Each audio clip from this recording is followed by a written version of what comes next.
Hi, good afternoon. So I welcome you all back to my second part of this video, and I would share the trading experience of Mr. Pankaj out here, who is a derivative trader. I have the setup in front of me. I have all the windows that he looks at in our application to trade effectively in derivatives. So again, he gauged the market sentiments right in the morning. So he looks at the ADS watch mini that I have at the bottom for NSE equity and NSE equity futures. So I see 70% of the stocks in NSE equity are down, and 67% of the contracts in all equity futures are down. So I would go for sell calls only. I will not take buy calls, Okay, so by looking at that ADS watch mini, he at least gets a gauge of the market, where the market is trading at the moment. And then, since he's a derivative trader, he actually goes to derivative activities and he has some filter put in over here. Right now, the report that I have is being filtered across NSE equity futures. Alternatively, I can filter it on a set of group as well. And he is filtering it out on percentage change basis, so I can filter it out based on absolute change as well, right? So in all, we have around 150 contracts in NSE equity futures. However, all those 150 contracts have been filtered in such a way that I have only 10 contracts that I should be focusing upon. So he has applied some filter on it. Let me show you the filter. This is filter editor over here.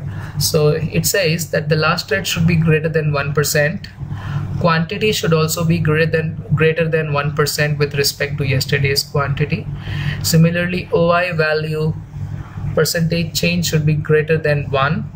Then open interest should also be greater than 1, and value percentage change should be greater than 1.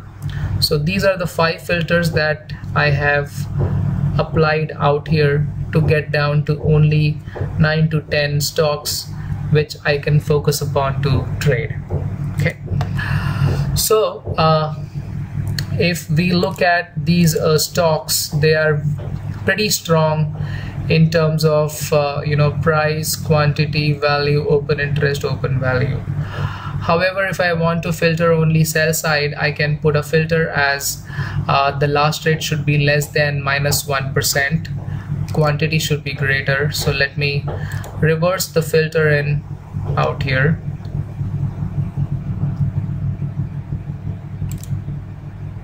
I will put less than and put less than -1%, right? So this is -1.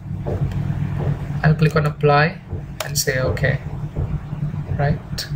Okay, since market sentiments are not good today and it's on the downward side, I would actually look upon these stocks to sell today, right?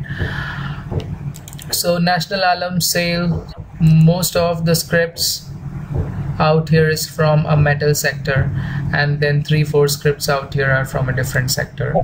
So I will open national alum chart out here, and the chart gets opened here. So this is 5 minutes intraday time frame, and you can see that we got a sell somewhere over here at the top itself, right? And it was down by 3 to 4% at the end. If you look at the other stock sale, look at this. Again, this one we got a sell somewhere over here, and finally till the end it was down by 3 to 4%. So if you just look at these stocks based on market sentiments, you will really be successful. Now, apart from this future contracts that he looks upon, he also looks at the option chain that we have in our application. So here I have selected Bank Nifty, right? So this is showing me up to 5 strike levels. So here is all the call options and here is all the put options, right? And I can obviously go ahead and remove the column which I don't want from here just by simply dragging it down. Now the main thing that I should be focusing upon out here is the IV chart.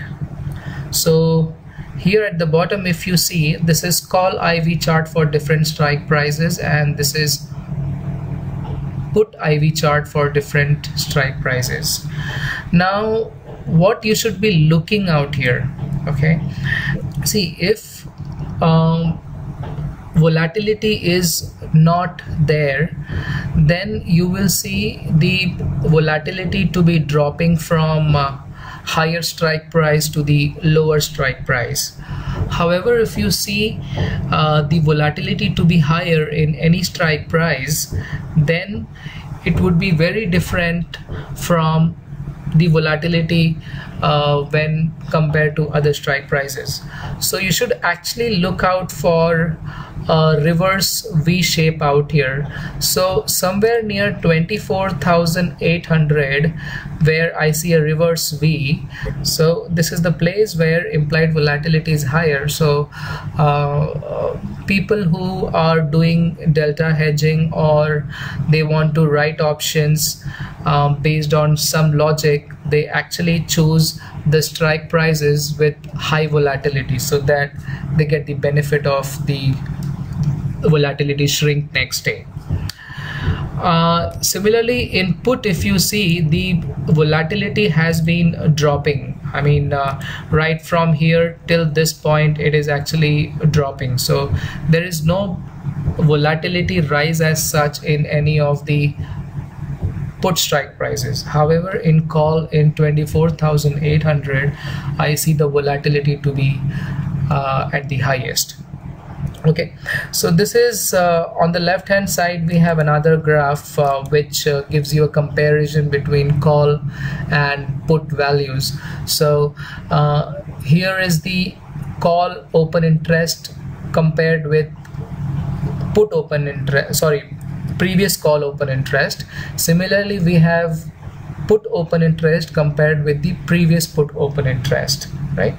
So as you see, at levels of 24,500 the call open interest is higher than put open interest, and somewhere near 25,000 strike price the put open interest and call open interest are little balanced. So you know, as I said,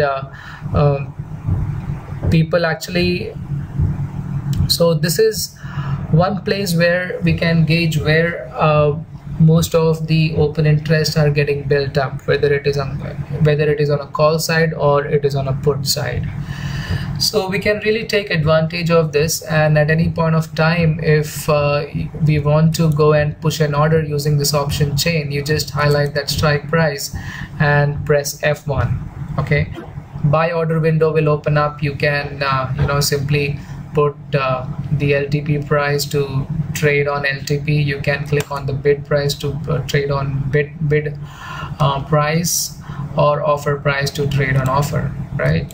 So this is how you know, effectively you can use an option chain out here. Now another thing what he does, he also scans stocks from a future group to find out where there is a BTST call or STBT call. Okay, now the logic that he has written for BTST and STBT is, I'll show you. Okay, so I'll just click on edit over here. He runs it on a daily chart at around 3:15 p.m. okay, and takes the trade at around 3:20 to 3:25. So the logic is, he has defined percentage change on the close price. So by putting this indicator, he wants to identify whether the price is up or the price is down. So I have positive bar and the negative bar. So positive bar is when percentage change is greater than 0. It means the price is greater than its yesterday's close. and if it is less than 0, then it is a negative bar, right? Along with percentage change, he has RSI smooth. Now on RSI smooth, he has put in conditions like RSI should be above average first and RSI should be moving up. So RSI indicator should be rising up and it should be above its average. On a sell side, RSI should be below its average and it should be moving down, right? So this is as far as on RSI indicator goes. And the third indicator he has is volume. So on volume, he has plotted an average volume of 10 bars, and that average volume he is actually multiplying it by 2 to form a volume breakout. So in volume breakout, he's trying to identify that current volume should be more than twice the volume of 10 bars average volume previously. So finally what he has done is he has combined all these three conditions together to form a BTST call. Is volume breakout, positive bar, RSI should be above its average, and RSI should be moving up. If these four conditions are satisfied on any one bar on any future contract, then he would get that as a filter in his scanner on a BTST buy side. Similarly, he will get some stocks in STBT sell side, which would tell him to go and sell it. So he ran it today, okay, and these were the number of stocks where he got a buying opportunity and he got a selling opportunity, right? So let us see, I mean, few of the stocks. We'll see BPCL. So if you look at BPCL, so he actually scans it on a daily chart. See, he got a buy signal over here and next day it was a gap up. He got a buy signal over here, next day it was a gap up and went up. It was a buy signal over here, next day it gapped down, so I mean he booked a loss. It was a buy signal over here, it was a gap up next day. It was a buy signal here, gap up, went up, gap up, went up. So I mean this is the way his BTST call works. Similarly, we can see some other scripts. We will look at Hindustan Petro. So here is a buy call he got, next day it was a gap up and went up. This was a buy call again, it gapped down a little bit and then went up, right? Here is a sell call. In sell call, normally what happens, you have to put in a stop loss of yesterday's high and then ride on that sell call. So in sell side, normally it opens up with a gap up and then later on it goes down. Okay, see, today we have Hindustan Petro on a BTST buy side. Okay, then we can look at Jindal Steel. So if you look at Jindal Steel here, okay, you got a buy call here, it was a gap up next day. You got a buy call here, gap up next day, and today we have a sell call in this. So in this way, he keeps on getting a BTST call to be done for the next day. So out of 150 contracts, we have somewhere over 18 stocks out here filtered on either buy or sell side. So he normally doesn't take all of them. He again filters it out by volume breakout. So he checks where there is a high volume breakout. So Bank Nifty is the one where there is a volume breakout on the downside and it's giving a sell, and Reliance is again where there is a volume breakout by twice the volume of last 10 bars average volume, so it is a buy call for him. So he filters it out based on the volume factor and take 4 to 5 calls for the next day. So this is the way he does his BTST and STBT calls, and he's quite successful in that. Let me show you one more script, Lupin, which is on a sell side. So we got a sell over here, next day it opened up with a gap up little and it went up. This was a gap down, I mean this was a sell call again for STBT. It opened up here and went straight down.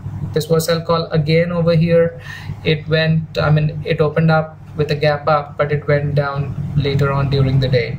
Over here it went down, and again we have a sell call on Lupin.